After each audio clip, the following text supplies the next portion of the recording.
Welcome to Virtual Reality, my daily weekdays Instagram live talk show where I bring on chefs, creators, movers and shakers around the world for real talk about everything from life and death, love and fear, business and pleasure. For real talk about everything from life and death, love and fear, business and pleasure. For real talk about everything. Well, she is and so today, that's right. She helps to shepherd humans through the journey of dying, both logistically and emotionally. What a big combo. And for better or worse, there are some skill sets that are more in demand in these tough times around the world. So Sierra is coming up with all sorts of innovative ways to take care of her clients and to take care of humans. So I know clients is a funny word in this trade, this very unique trade that I hadn't heard of before until I met you. Sierra, welcome to Virtually Reality. Thank you, Leiti. It's nice to see you. I couldn't keep a conversation with you all to myself because I learn so much every time we talk. And just so that I don't know what that means. Oh my God. You like, I searched the web for it. That's PP. All right. See, the show is called Virtually. I have a spare iPhone here. What I realize is when you are solo, the more technology you have, the better, actually. So, in fact, I'm happy that I have this like the Instagram hubby, this tripod that's glorious for content creation and as well for holding up my phone when I need my phone held up, which is all the time now because this is my sole, tunnel towards the world. The world. So just so you know, Sierra, and just so everyone knows, this is also being piped out live as well through Stimulus TV on Twitch, which is usually a platform where gamers use to show off their playing and their skills. Watching the spectator sport of watching gaming is now like a massive multi-billion dollar business. But we are using it for a whole lot of really fun content. Sound meditations, and my friend Justin's gonna just hang out for us. I mean, all over the place. So this talk show is on there, and then you can go there. The tip pool, half of it will go to the creators, big and small, and half of it will go towards a good cause, the UN for COVID relief. So check that out. And Sierra, tell me about today. Let's start with today because already there's good ideas out there. Wow, yeah. Today, I've kind of been back to back with mostly, I'm doing lots of voluntary stuff. So I guess you can call them clients. But I started my day with volunteering, hosting a funeral for an acquaintance, someone that I met about 5 years ago, and they found me on LinkedIn, and I basically just help them organize and take the first step because we can't meet right now because of social distancing, physical distancing. That first step, if a loved one dies right now, is to remember that we could still meet virtually and virtual reality here. And so I gave him some swipe copy, helped him connect with friends and family to collaborate on a future funeral. So we got the first step kicked off. But I had a meeting today where someone it's a palliative care meeting with physicians, and it was very serious about how healthcare workers in home care specifically, right? Like home care caregivers, they make minimum wage. They're walking into people's houses every day, and they often don't have any PPE, and then they're going home where they're taking care of their kids and their family. And so in this very serious meeting about this, one of the physicians said, wouldn't it be great if we could paint the refrigerated trucks outside of hospitals? And I was like, it would be. I'm going to make it my mission.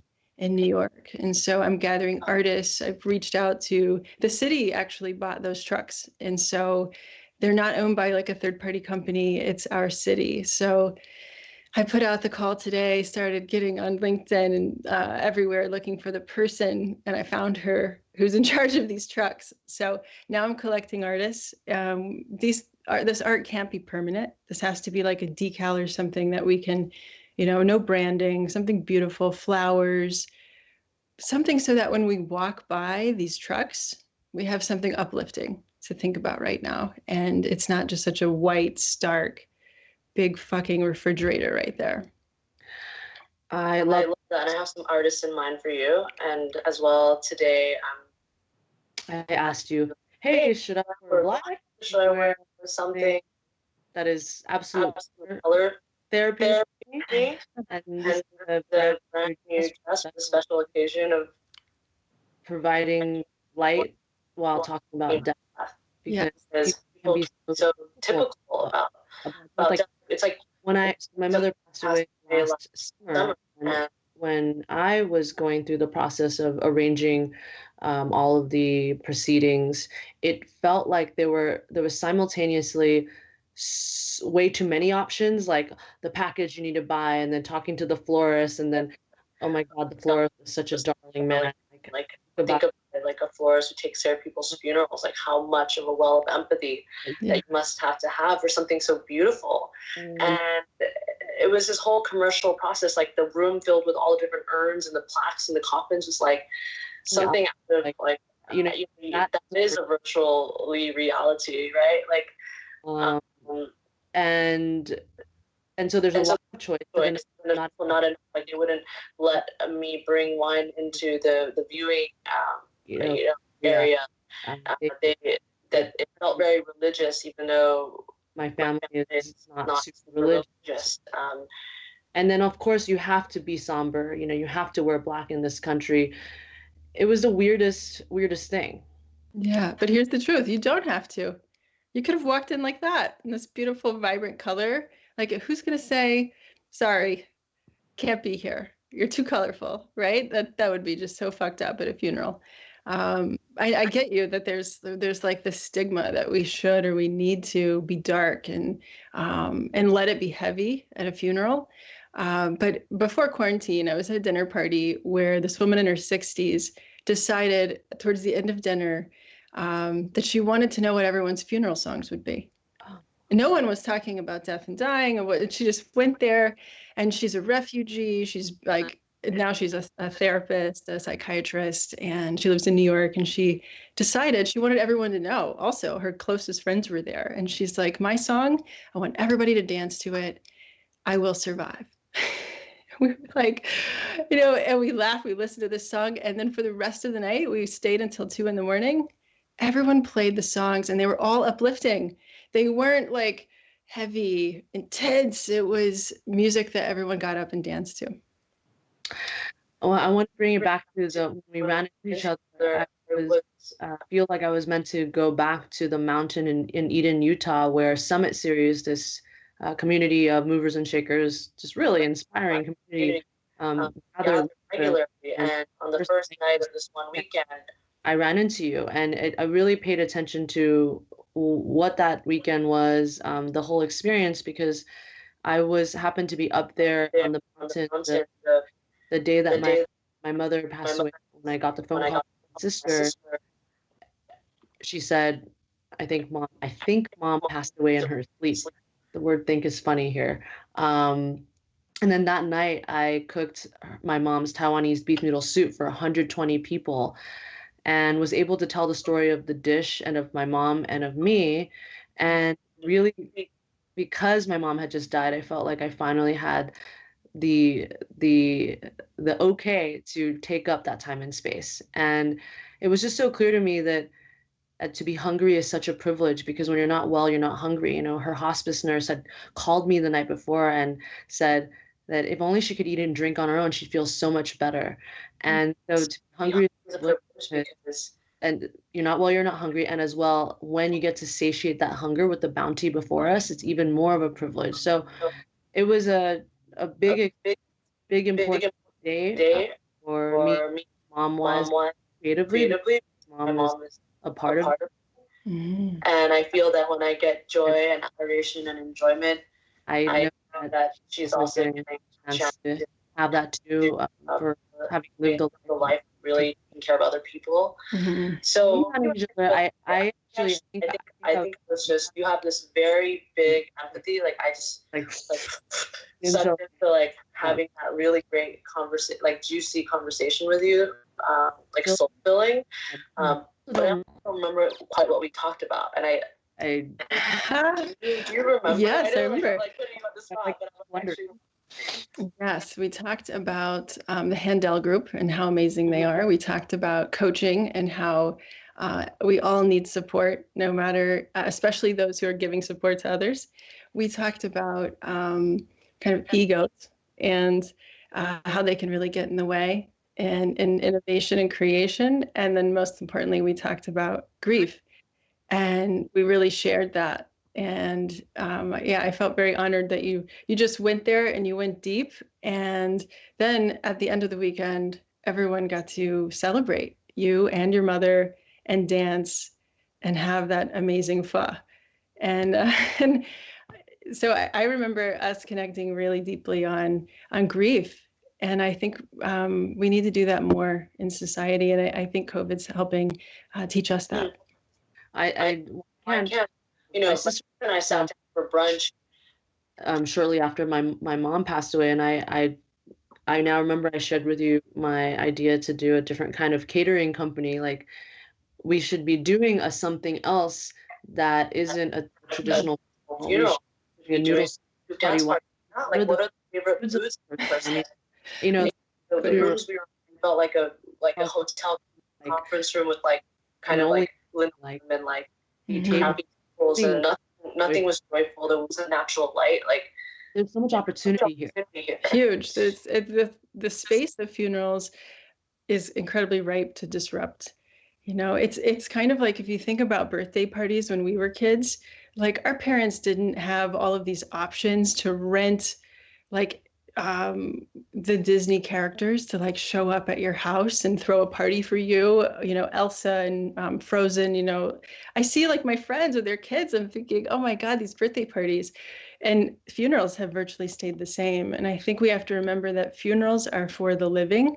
They're for us to congregate and celebrate. And of course, the wishes of the dying are important, especially around if they want to be buried or cremated. But having those conversations is so important. But in terms of how we celebrate that person, there's so many opportunities for creative people to start coming out of the woodwork and doing amazing things in the space of memorials. So you've been organizing virtual memorials, something people really need right now. And you know, I've learned that because I put it out there, I did a webinar, and I had 3 people say, you know what, I don't feel like my family member died years ago. I don't feel like we ever really did a proper memorial because everyone lives so far apart.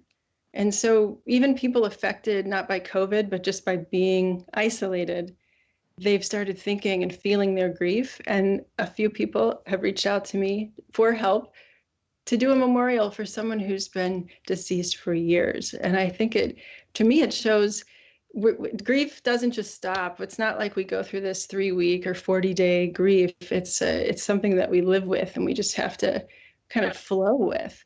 And being able to bring ritual into our life, even years after someone has passed, is incredible. But yes, I've been doing some virtual funerals, but primarily helping families get from like 0 to 1. Like, what do I do? How do I get started?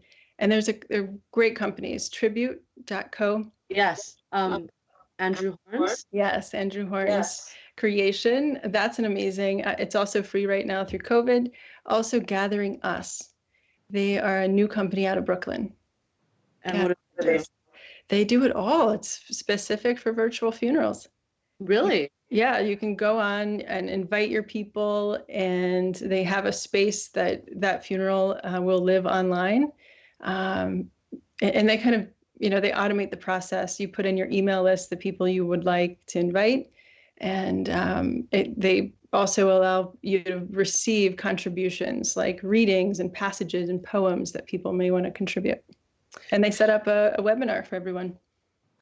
So How do people vary in the way that they select? I have to ask a food and drink question. So I'm all trying to bring like wine right to the party because I'm a food and drink person. Nobody drinks. Everyone's Asian and older. Like no one drinks. It's just me and like my own wacky like kind of weird like morning like idea got in my head, and my dad was like mad at me because he's like, why are you bringing wine, like no one drinks, it was like this whole thing, like it became became a thing.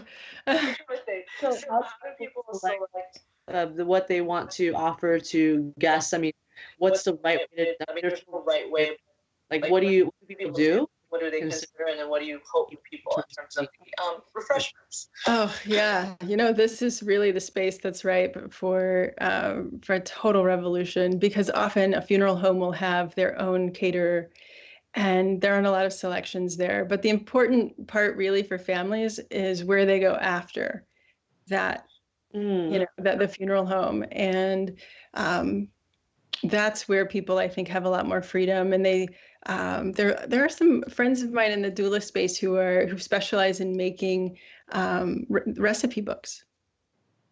So they go, Really? they'll like call your mother and your grandmother, and they'll ask for the recipes, and they'll put it in a book. I'll send you some of those links. I don't have them handy, but that's a whole thing. That's a part of a doula service, and that's the thing with being a doula. You can kind of take which aspect you really like, what you're good at, timeline stories, making like memory books. My favorite part and what I do the most is advanced care planning. So I primarily work with families through, all of the ins and outs of what to expect, how to have conversations with your family, how to prepare. This funeral thing is new for me. I've certainly been to a lot of them. COVID for me has brought up, okay, I can do this. I could help people. I had a lot of people coming to me and saying, there's no sense in having a funeral because we'll just do it after this isolation. Mm-hmm. And then they're just sitting in isolation with all of this grief and frustration. And so with them, I kept saying, why don't we do something virtually? So that's how it came to be.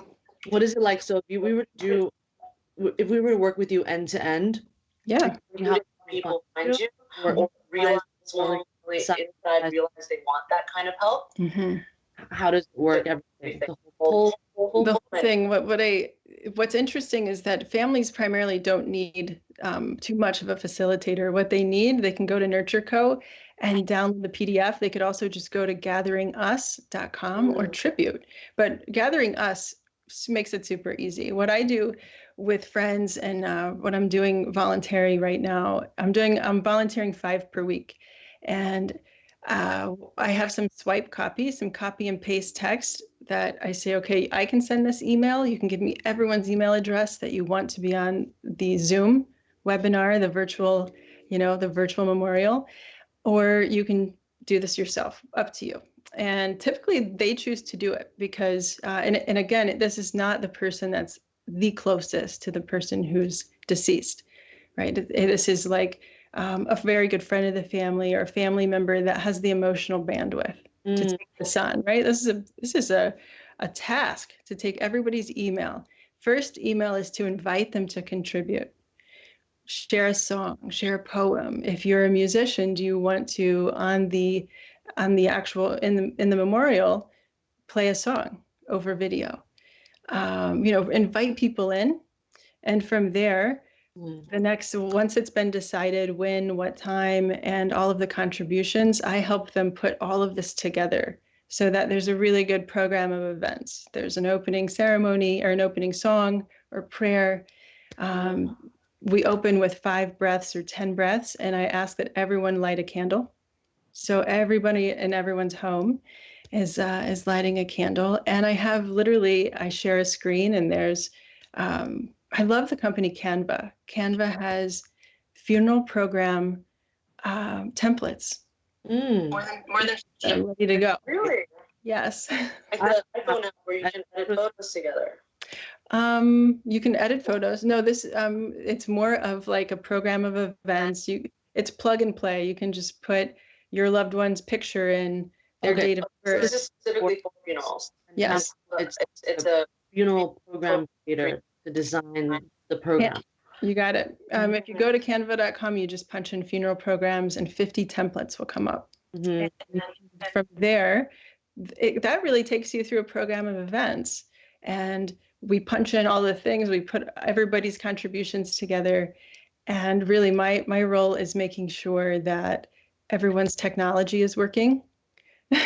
If I'm facilitating, if not, I always tell the family, you have a leader, and then you have like, the facilitator who's guiding the ceremony, and then you have a tech facilitator, just like you have for what we're doing right now. So now would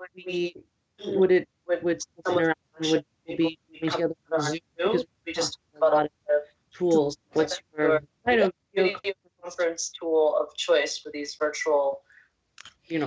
My number one, it would be Gathering Us, where they kind of handle it all. So you can actually video stream. They do video stream and everything, and it's completely donation based. And so I know it's incredible. This company literally just I think they really just started doing their thing in December. Because my dad budgeted like 20K for something, that's typical, like 17, 18, 19K. And so I'm just thinking of like there could have, I think my parents, of course, they're traditional. Of course, we would have a funeral and do all the things, but for people for whom that isn't important, that could be like an epic family trips throughout the year to like spend more time together. My dad, my sister, and me. There's other ways to spend time and resources. But of course, I'm very edgy, a little bit, and I suppose. You're not so traditional. I'm just throwing ideas out there. Don't mind me. What was really very typical was that after my mom's funeral, we all ended up at the same like bubble tea and shaved ice place in the suburbs of California. Like my sister and me, we went there, but then the ladies, like the Asian moms, like they were all hanging out there anyway. So like my dad got to hang out with all the other Asian moms that were my mom's friends, and then I did as well. And it was just one of those where like, of course the Taiwanese American, boomer population would hang out at like Cerritos, California.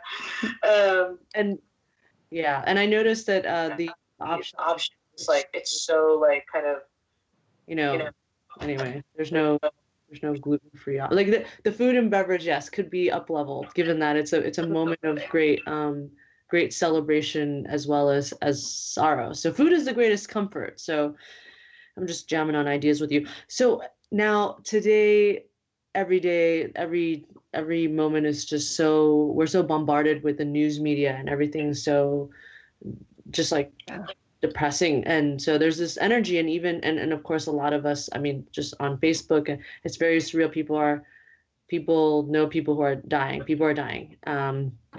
So how do you self-care in this time? Like, how do you be able to, first of all, as a regular person, take in the energy of the world, the world being in pain, and then as well in your work, like you are holding so much space for your clients and for the world. What do you do to keep yourself sane? Yeah, I'll start with what I do to keep myself sane first. I feel very fortunate. When I was, I think, 18, I met a Tibetan Buddhist monk and then met a whole group of them.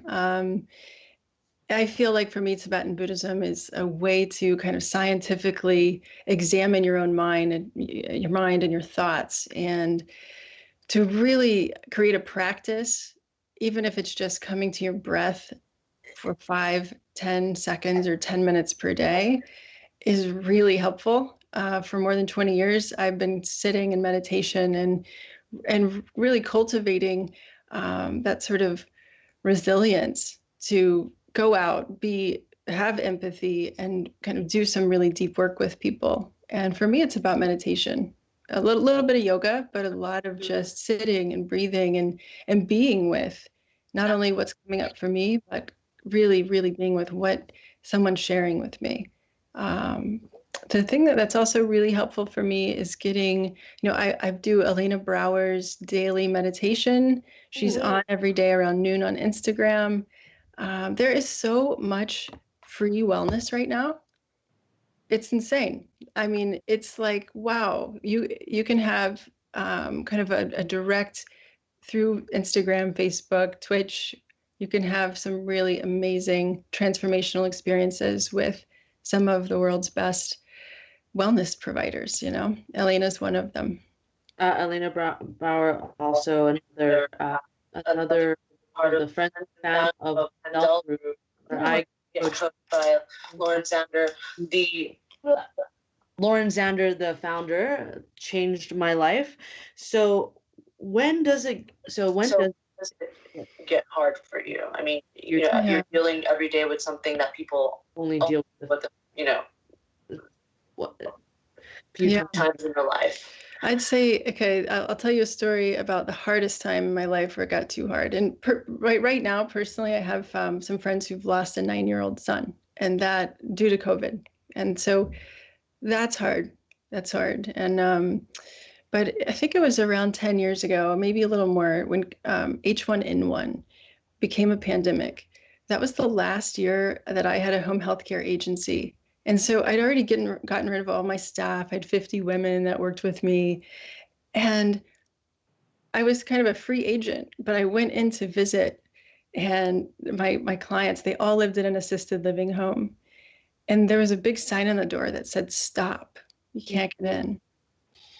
And in a quarantine, you couldn't even go see your own family member if they live in a facility like this. But I knew what it was like in there. An assisted living home doesn't have third-party care providers. I was their only third-party care provider. And after 10 years, I took a break. I burnt out, and I gave the company back to my employees. And not all of them were still under that roof. And I literally went in through an old client's window, or through their door, but I knocked on their window.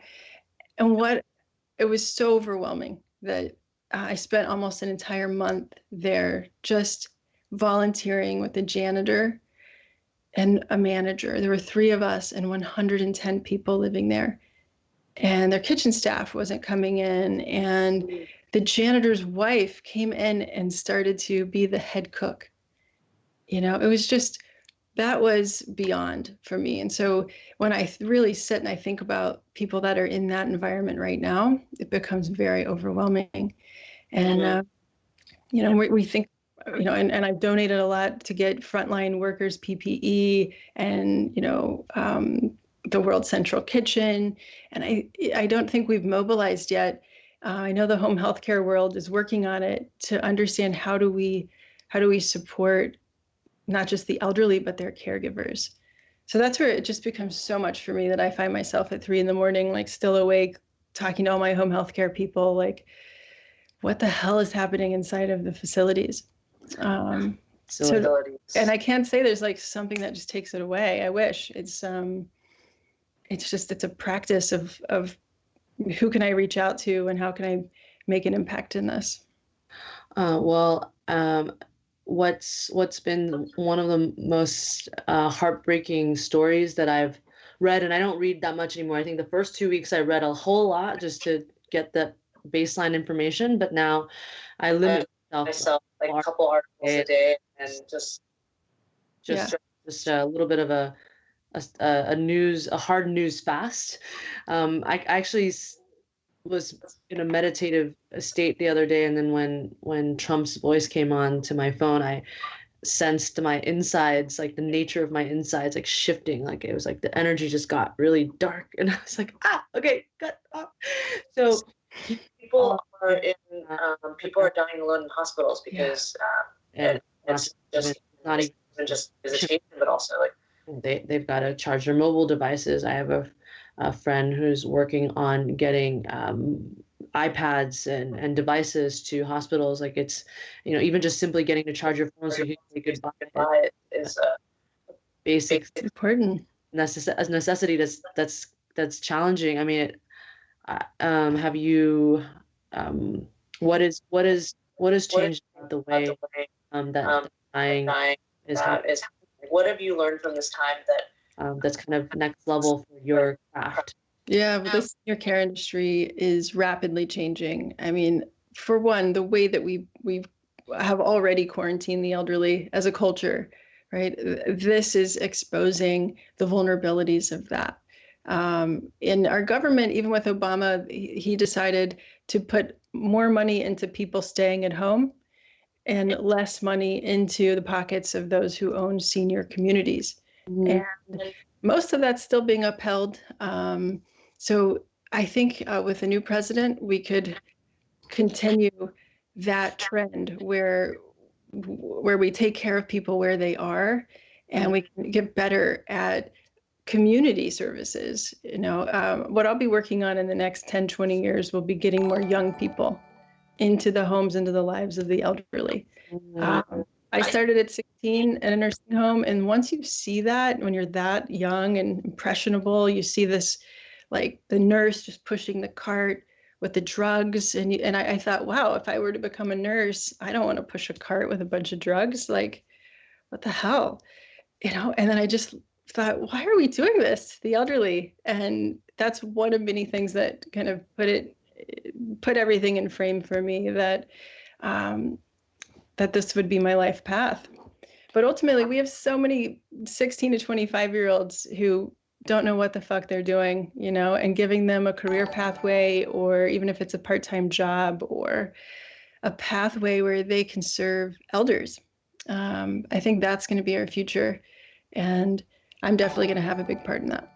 We lose so much wisdom with the elders.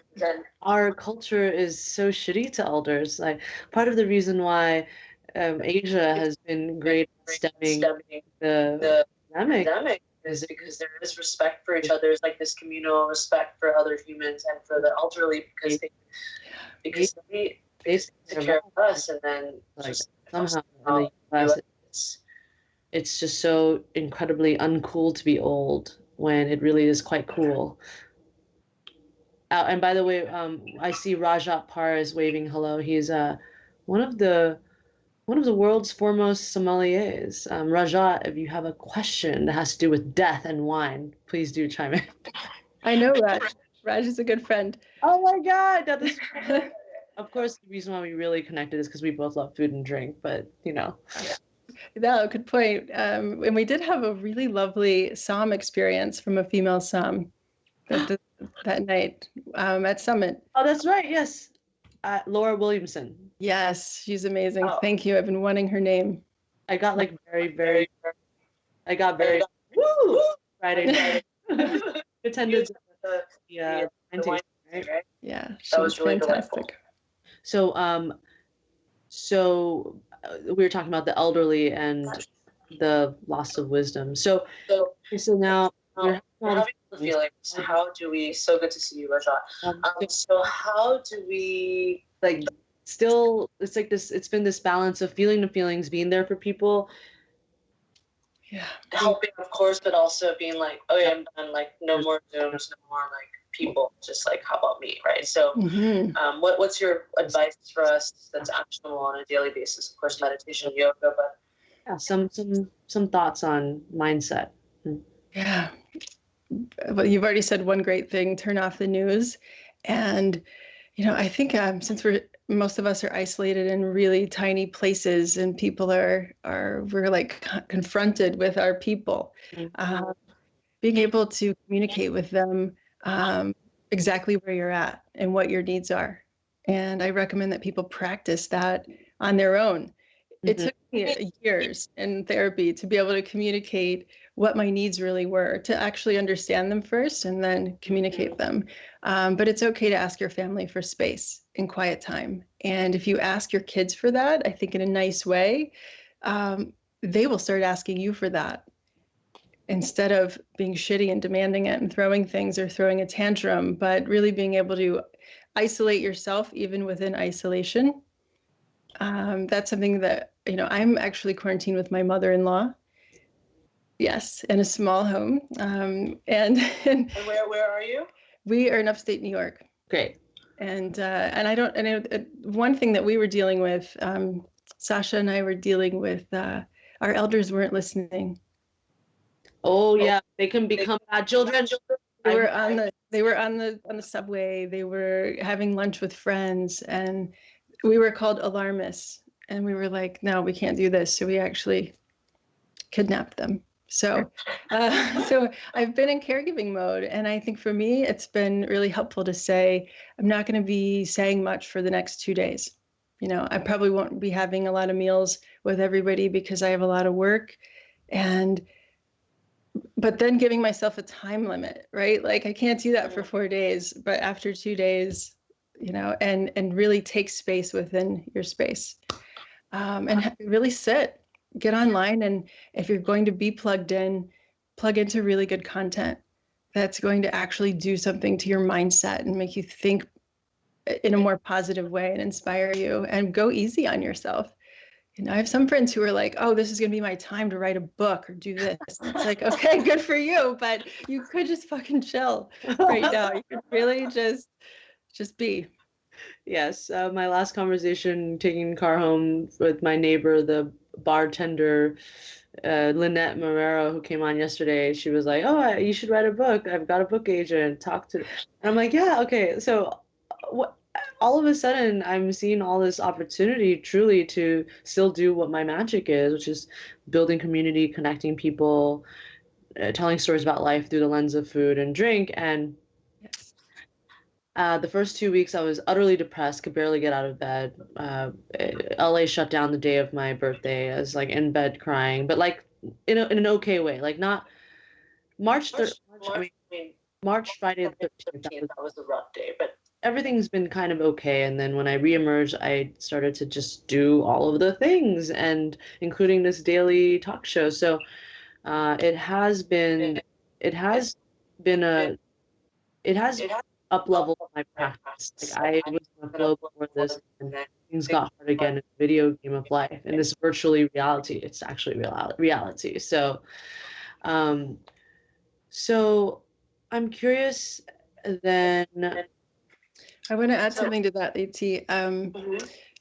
I think we're all starting to see the breakdowns, in the fabric of our society, the inequalities and just the bullshit, the racism, the things that we can't necessarily do much about while we're sitting on our ass in our homes, but in some way we can. And that I've really looked at the food system, and I've thought, how do I want to play a role in the food system in the future? Oh, wow. Yeah. And it's been a family discussion at the table every night where, just thinking about going back into Manhattan full time all the time, and not having not being part of a sustainable food environment. So in those super anxious times, what's helping me is to look at how can I change my own life when I come out of this. And maybe some of those things will start now, but for me, it's starting with a lot of research. And I've researched food sustainability. One of my favorite mentors, Gary Nabhan.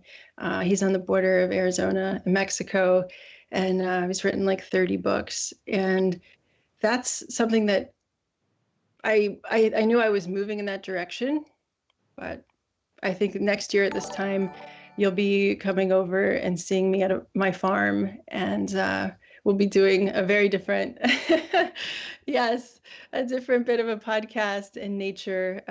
So sustainability for me has become really critical. And how can I move in that direction pretty much as quickly as possible?